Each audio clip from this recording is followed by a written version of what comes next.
Starting off first with an older coin. Now we're going to get way modern here. We're going to go up into the 2000s. Alright, so this is an 1843 large cent. Alright, so there's all kinds of different large 1 cent coins out there. Maybe we'll save that for another video and do the history of, large cents. But this is graded at a VF30, so it's not a, high mint state grade or anything. If you did have something like this in a mint state grade, you're talking a lot of money. But this coin has a mint error. It's been struck 15% off center, so that is going to make it pretty rare.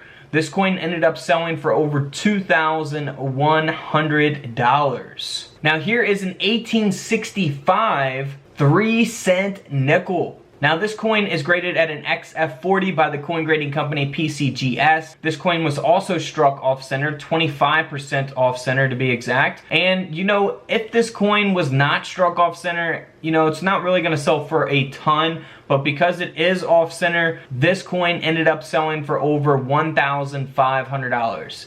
$1,500 coin there. Now here is a 1951 Lincoln cent that has a couple different things going on here. So the coin was struck off center, which we can clearly see in the images displayed, 30% off center. However, the D mint mark also has been repunched. So here's an example of what a repunched mint mark can look like on your 1951 D wheat pennies. This coin ended up selling for over $250 in this condition. Now here is a 1970 D mint mark Jefferson nickel that has a die break, also referred to as a cud. This is graded by PCGS at a mint state 63. You see that large cud there at the top of the coin.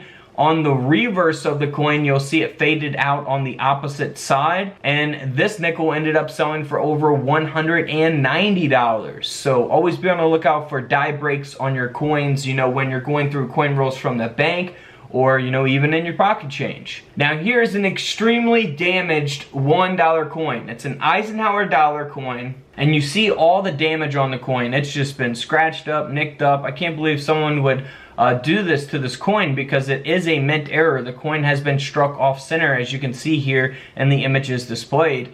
It is graded by PCGS, and this coin ended up selling for over $660 even in that condition. Had it not had all that damage, it could have sold for, maybe even over $1,000. Grade and condition, of course, are very, very important.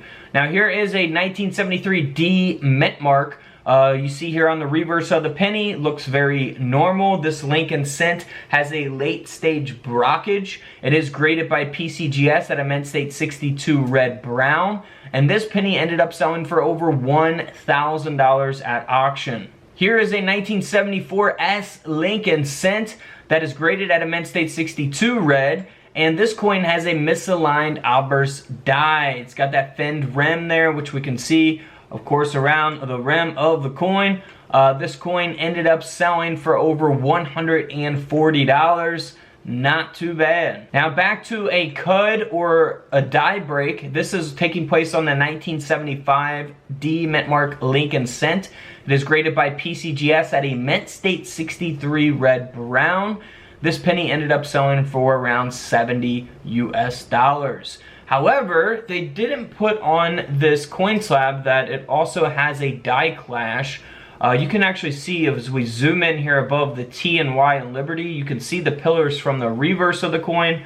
That is a die clash. Pretty positive. Almost missed that there. So they got the die break listed, but not die clash. Interesting. Alright, so here is a 1981 Lincoln cent that's graded by PCGS at a mint state 63 red. It has an obverse brockage and a partial collar, which you will see that around the rim of the coin. You'll see that obverse brockage there on the obverse or the front of the Lincoln cent.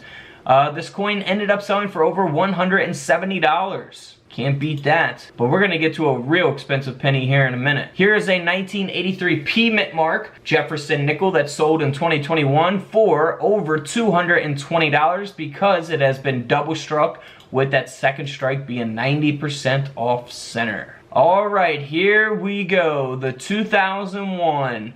This Lincoln cent looks like a good old regular 2001 penny.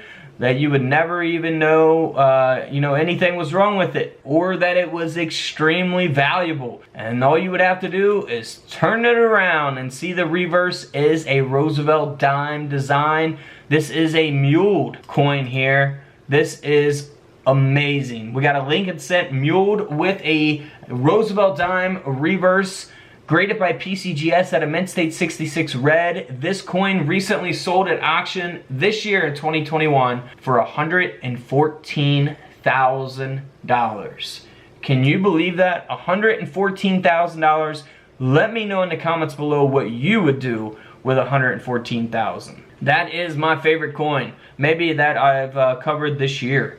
Alright, so this is a no-dated Washington quarter that also has a cud or a die break. So we'll see that there at the bottom where the date is. Of course, it's covering up the date. That's why it's considered no date. It's only graded at an AU50, so it's definitely been circulated, as we can see here. You'll see on the reverse that it's faded out there on the opposite side of the die break.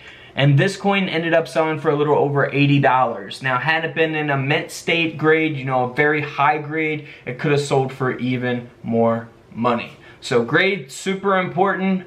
You know, different types of errors on different dated coins. You know, prices are going to vary based on all of that. You know, how many of these coins exist at a certain grade? You know, how many die breaks are there on a market for a, you know, a certain date? It all depends on the error, the coin in which the error takes place on, the mintage of the coin, the condition, or the grade. All of those factors will come into play when valuing your coins. And of course, the demand at the time in which you sell the coin. Alright guys, don't forget to subscribe in the middle. Check out the videos to the left of me. And until tomorrow, I'll see you guys in the comment section below. This is Couch Collectibles, and this is where I disappear.